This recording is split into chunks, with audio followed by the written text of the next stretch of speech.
চলতি মাসেই ভারত সফরে যাচ্ছে নাজমুল হোসেন শান্তর নেতৃত্বাধীন বাংলাদেশ জাতীয় ক্রিকেট দল।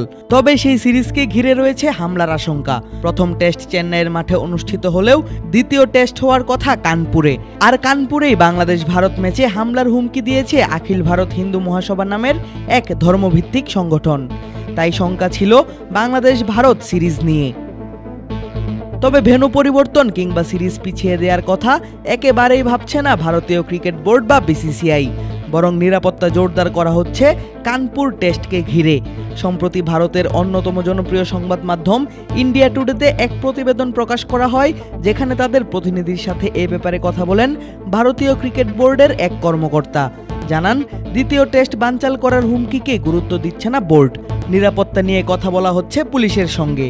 আমরা পরিস্থিতির দিকে নজর রাখছি এবং সংশ্লিষ্ট সব কর্তৃপক্ষের সঙ্গে নিয়মিত যোগাযোগ রেখে চলেছি।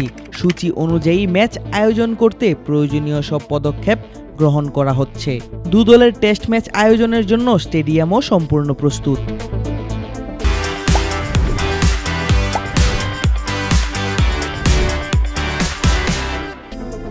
শুধু কানপুর ঘিরেই নয়, বাকি ভেন্যুগুলোতেও সমান নজর রাখা হচ্ছে ভারতীয় ক্রিকেট বোর্ডের পক্ষ থেকে। নিশ্চিত করা হচ্ছে সর্বোচ্চ নিরাপত্তা। আমরা এখান থেকে ম্যাচ সরানোর কথা ভাবছিই না। কানপুরেই খেলা হবে, তবু আমরা পরবর্তী পরিস্থিতির দিকেও নজর রাখব। কানপুরের পাশাপাশি আরেকটি ভেন্যুর দিকেও নজর রাখা হচ্ছে।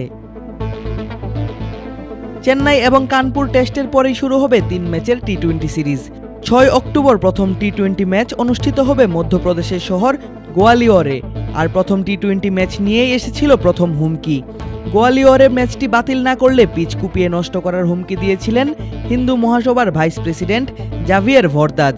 কিছুদিন আগে ভরদাজ সংবাদ মাধ্যম পিটিআইকে বলেছিলেন, বাংলাদেশে হিন্দুদের উপর আক্রমণ চালানো হয়েছে, মন্দির ভাঙা হয়েছে।